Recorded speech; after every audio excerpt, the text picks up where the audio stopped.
Mercredi 9 juillet 2025, mesdames et messieurs, bonsoir et bienvenue dans ce journal sur Campus FM TV, dont voici le sommaire.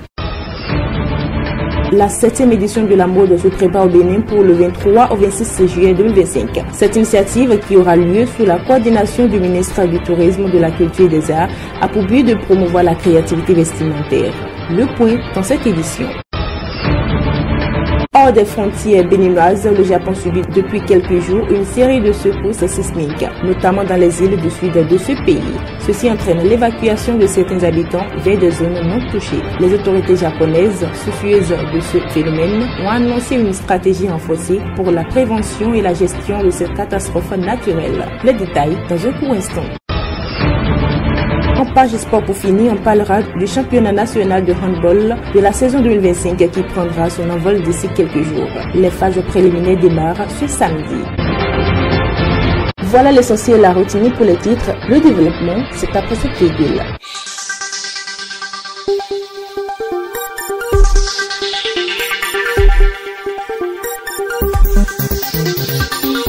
Auditeurs et auditrices, à nouveau bonsoir. Je suis Chefia Toreke Salami à la présentation et à la cabine technique, Chefik Idoufoumi. Commençons ce journal par une actualité de notre corporation. Après la première délibération des résultats du baccalauréat session de juin 2025, place désormais à la session de remplacement. Dans un communiqué en date du mardi 8 juillet, le directeur de l'office du baccalauréat, Alphonse Da Silva, informe les candidats concernés que les épreuves écrites débuteront rigoureusement le lundi 14 juillet. Cette session exceptionnelle se déroule dans un centre unique, à savoir le CEG Sainte-Rita à Cotonou. La liste des candidats autorisés à prendre part à cette session est consultable dès ce mardi dans les centres de correction, les centres de délibération, à l'office du baccalauréat ainsi qu'au CEG Sainte-Rita. Les candidats retenus sont appelés à se présenter au centre de composition dès 7 heures du matin, munis d'une pièce d'identité valide. L'office insiste sur la ponctualité et le respect strict des consignes pour le bon déroulement de cette phase complémentaire de l'examen.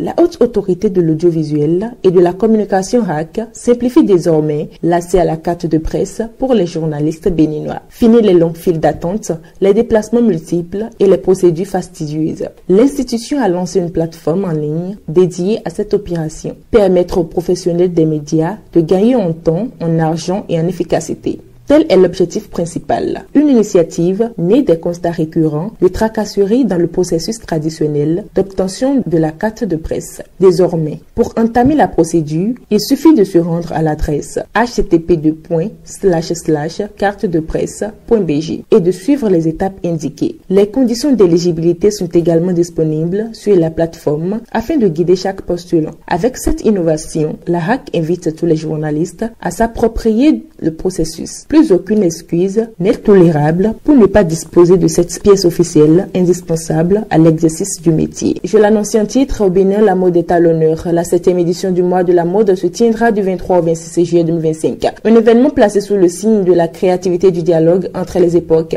porté par le gouvernement à travers le ministère du Tourisme, de la Culture et des Arts. Cette initiative gouvernementale, portée par le ministère du Tourisme, de la Culture et des Arts, s'inscrit dans la continuité des efforts de valorisation du patrimoine culturel béninois. Cette édition se distingue par son ambition, celle d'établir un véritable dialogue entre le passé, le présent et le futur à travers la créativité vestimentaire. Une manière de montrer l'évolution de la mode tout en rendant hommage aux traditions et aux identités culturelles du pays. Le mois de la mode est désormais un rendez-vous incontournable du calendrier culturel béninois et s'affirme comme l'un des piliers majeurs de la politique culturelle du Bénin en mettant en lumière le talent des stylistes, créateurs et artisans locaux. À présent, sortons du pays pour voir ce qui fait l'actualité hors de nos frontières.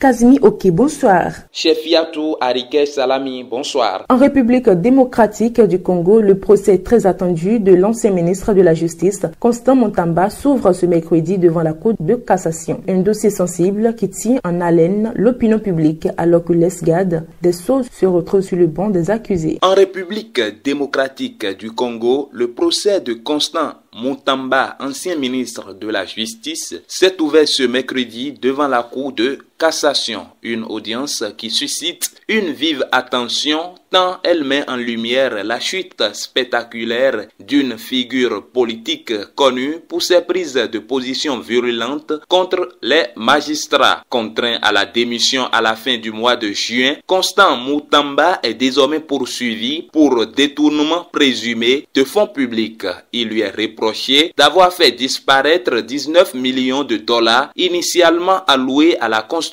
d'un complexe pénitentiaire à Kisangani dans le nord-ouest du pays. Ce procès représente un test majeur pour la justice congolaise, souvent accusée de lenteur et de partialité. Pour de nombreux observateurs, il s'agit d'un moment de vérité, celui où l'ancien patron de la justice devra à son tour rendre des comptes devant la loi. Bonne nouvelle pour la presse au Tchad. Après plusieurs mois de détention, le journaliste Olivier Monodji a recouvré la liberté. Il était accusé d'intelligence avec une puissance étrangère. Le tribunal de grande instance à N'Djamena a rendu son verdict ce mardi. Au Tchad, le journaliste Olivier Monodji a été libéré ce mardi 8 juillet 2025 après 4 mois de détention. Directeur de publication du journal Le Pays et correspondant de Radio France Internationale, il était poursuivi aux côtés de 5 autres personnes pour, je cite, intelligence avec des agents d'une puissance étrangère, fin de citation, en l'occurrence la Russie. La grande instance de N'Djamena les a finalement reconnus non coupables, mettant ainsi fin à une affaire qui avait suscité de nombreuses réactions au sein de la société civile et des organisations de défense de la liberté de la presse. L'annonce de leur libération a été accueillie avec soulagement dans les milieux médiatiques tchadiens et internationaux. Une victoire judiciaire qui relance le débat sur les conditions d'exercice du journalisme au Tchad dans un contexte où la liberté de la presse reste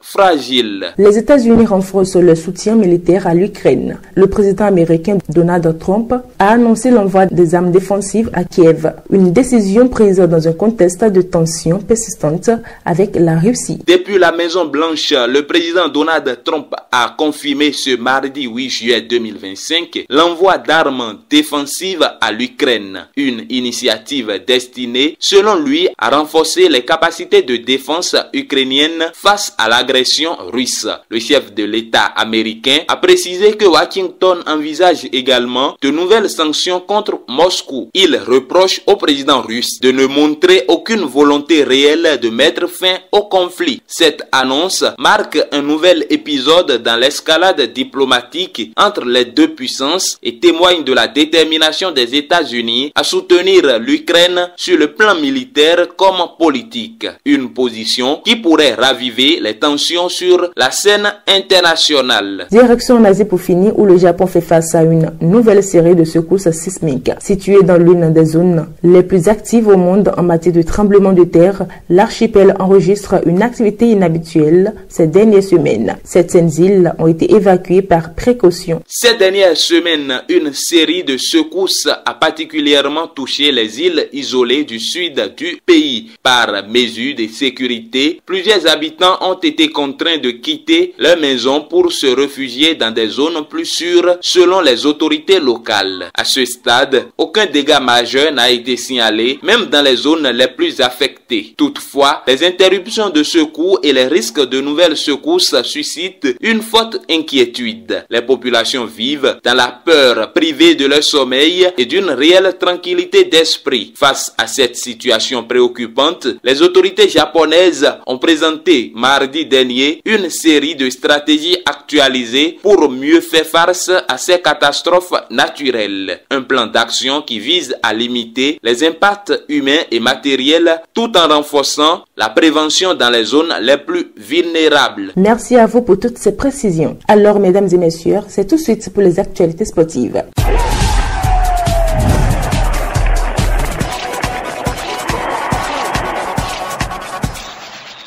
Marcel Ndoubessi, bonsoir. Arike Salami, bonsoir. La ville de Porto Novo s'apprête à accueillir du 8 au 12 juillet 2025 la 5e édition du camp de basketball Only Camp Péné, une initiative de l'association Jacques SM en partenariat avec Multisport Coucor, avec le soutien des collectivités de Villeurbanne, Lyon, Métropole et Porto-Novo. Exactement, prévu à la piscine municipale, ce camp rassemblera 100 enfants de 6 à 16 ans issus de quartiers défavorisés pour une semaine d'activités sportives, c'est-à-dire le basketball, le roller, le badminton, le judo, etc. ainsi que des activités culturelles telles que la danse, la musique, le théâtre et éducatives. Des thématiques comme l'égalité filles-garçons, le climat, la paix ou encore la lutte contre les drogues seront abordées. Devenu un rendez-vous incontournable, le Only Camp Bénin vise à offrir une occupation saine aux jeunes pendant les vacances, mêlant sport, éducation et ouverture culturelle. La semaine s'achèvera par une remise de récompenses. Pour la saison 2025, le handball béninois entre en scène. La Fédération béninoise de handball a levé le voile sur le calendrier de la saison 2025. Du 12 juillet au 25 octobre, le pays vibrera au rythme des compétitions nationales et internationales. La Ligue Pro, la Coupe de l'Indépendance, les championnats juniors et cadets, sans oublier de grands rendez-vous comme la CAN scolaire et les championnats d'Afrique des clubs. Une saison dense et prometteuse, placée sous le signe de la détection de nouveaux talents et du rayonnement du handball béninois sur le continent. Marcel Ndobosé pour finir, c'est désormais officiel. Andreas Hontondi file en prêt pour un nouveau club après une expérience en Belgique.